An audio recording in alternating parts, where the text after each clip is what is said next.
글리포세이트가 어떻게 우리 몸에서 해를 끼치는지, 그리고 또 심지어 자폐 스펙트럼이라는 질환을 어떻게 유발을 하는지에 대해서 아셔야겠죠. 오늘은 세 가지 메커니즘에 대해서 말씀을 드릴 텐데요. 일단 첫 번째는 아까 그 글리포세이트를 설명을 해드렸듯이 글리포세이트라는 것은 1950년도 때 킬레이션 효능을 가졌기에 이제 청소 세제로 쓰였습니다.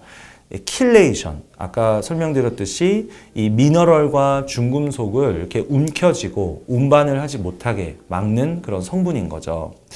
그래서 우선 이 글리포세이트를 그 식물에다가 뿌렸을 때는 이 단 휴버라는 이 그 퍼듀 유니버시티에 실제 이분이 그 글리포세이트에 대해서 이제 최초로 그 이제 얘기를 하신 분인데요.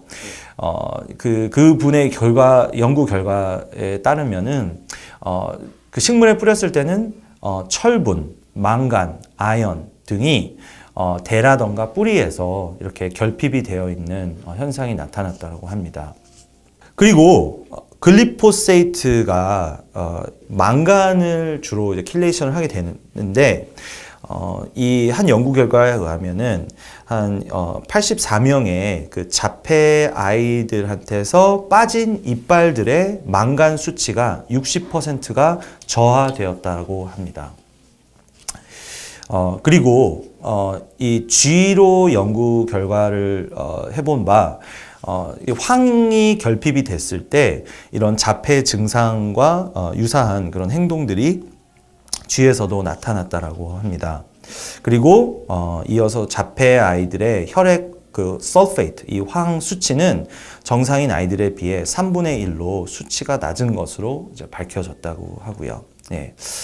물론 더 많은 시간을 이제 뭐 이거에 대해서 저 설명을 드릴 수는 있지만 이제 여러분들께서 일단은 이해를 하셨으면 하는 점은 글리포세이트는 우리가 몸에서 활용을 하는 그런 다양한 미너럴들을 그 결핍을 시킨다라는 것이죠. 제가 만약에 오늘 좀 피곤해서 눈이 이렇게 살짝 떨리기 시작을 해요. 그러면은 아마 저 사람 저 마그네슘이 부족하네 라고들 대부분 말씀을 하실 거예요. 그렇죠? 그래서 우리는 실제 몸에서 이제 소량이지만 실은 필수적으로 대사에 참여하는 그런 미너럴들이 있습니다. 그래서 셀레니엄 같은 경우에는요, 우리 몸의 세포를 보호해주는 이 글루타치온을 이제 리사이클 하는데 활용이 되고요. 그리고 또 아연 같은 경우는 이 결핍이 됐을 때 뇌에서는 구리가 많이 쌓이게 많이 비율적으로 높아지면서 그 아이를 흥분시키게 하는 에피네프린이라는 이 그 신경 전달 물질이 증가를 할 수도 있고요. 또 마그네슘 같은 경우는 굉장히 300가지 이상의 대사에 참여를 하게 되고 이제 대표적으로는 그 세로토닌이라는 그 인지와 그 발달에 아주 필수적인 신경 전달 물질을 만들어지는데 이제 쓰이는 것이죠. 그리고 코발트라는 미너럴 같은 경우에는 B12가 이제 그 결핍으로 이어지고 있고요. 이것이 또 이런 기억력하고 학습에도 영향을 미칠 수가 있습니다. 또한 망간 같은 경우는 굉장히 그 자폐와 깊은 연관성을 보이는 이 미너럴인데요. 그 이제 슈퍼옥사이드 디스뮤테이스라는 그 실제 우리 마이토콘드리아를 보호해주는 이 효소가 있습니다. 근데 이것이 활용이 되기 위해서는 망간이 또 필요하고요. 그리고 이제 망간이 그 우리 몸의 뇌에서 이제 흥분을 하는 그런 글루타메이트를 이렇게 또 그 다른 걸로 전환을 해서 이제 흥분도를 이제 낮춰주는 그런 역할을 하는데, 망간이 이렇게 결핍 시에는 이 글루타메이트가 많이 쌓이면서 세포가 더 많이 너무 흥분을 해서 실제로 이제 자폭을 하는 그런 뉴로 엑사이토톡시시티라는 현상도 이어질 수가 있습니다. 그리고 또 장에 있는 그런 미생물균들도 결핍 시에는 그 장에 안 좋은 유해균들이 또 증가를 할 수 있게 되고요. 그런데 실은 미너럴 중에서 어찌 보면은 가장 중요한 역할을 한다라고 보는 게 이 황입니다. 네, 황은 브로콜 이런 십자화가 채소에 많이 들어있거든요. 아마 저를 아시는 분들은 제가 십자가 채소를 상당히 많이 선호하는 것을 아실 텐데요. 십자가 채소 하면은 우리 그 배추가 이렇게 앞면에서 보시면은 이 십자가처럼 이렇게 그 결이 이렇게 있지 않습니까? 그 십자가 채소, 뭐 브로콜리, 컬리플라워, 케일, 브러슬 스프라우츠 이런 채소에는 황이 굉장히 많이 들어있는데요. 황이 또 우리 피부에서는 그 콜레스테롤과 햇빛이 닿으면서 결합이 돼서 콜레스테롤 설페이트라는 성분을 만들게 되는데 이것이 우리 뇌에서 불필요한 단백질이며 이런 찌꺼기들을 제거하는 역할을 하게 됩니다. 그래서 이런 황이 결핍이 됐을 때는 뇌에서는 상당히 많은 그런 쓰레기들이 많이 쌓이겠죠. 네.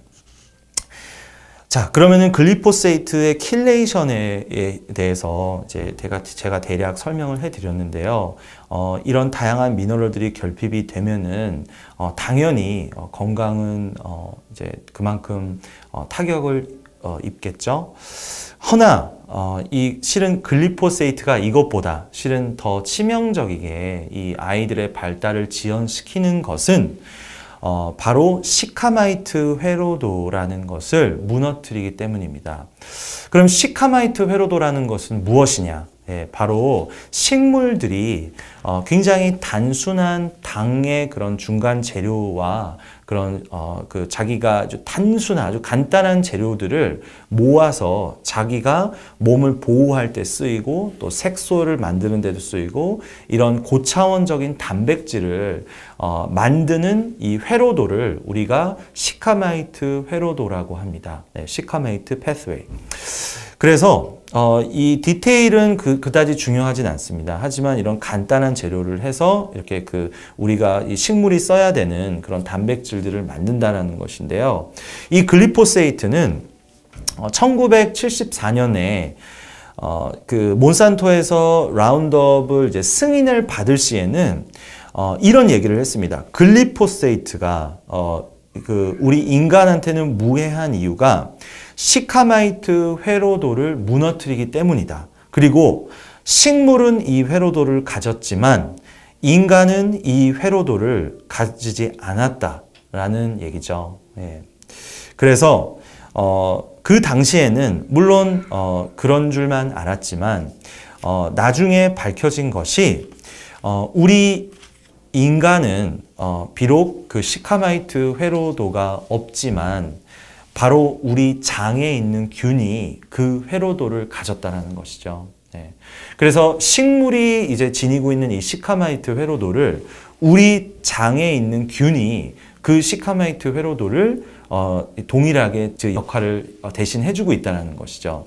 그래서 우리가 섭취하는 그런 단순한 당의 그런 재료들과 또 섬유질의 재료들을 합쳐서 이 우리 몸에서 쓰는 그런 우리 인지와 그런 편안함, 그런 행복 수치와 연관이 있는 이 세로토닌, 또 운동성, 학습 능력, 보상을 받을 때마다 이 분비가 되는 그런 도파민의 프리커서인 L-타이로신을 이라는 단백질을 이 시카마이트 회로도에서 만들어준다던가 아니면은 이 대뇌가 이제 활성이 되기 위해서 엽산이라는 게 많이 필요하죠. 네, 다 임신 하셨을 때는 대부분들 엽산을 챙겨 드시잖아요. 이 엽산 또한 그 시카마이트 회로도에서 만들어지는 것이고요. 그리고 또 우리가 암기나 이런 학습에서 필요한 그런 B12 또한 이 시카마이트 회로도로 인해서 만들어지게 됩니다.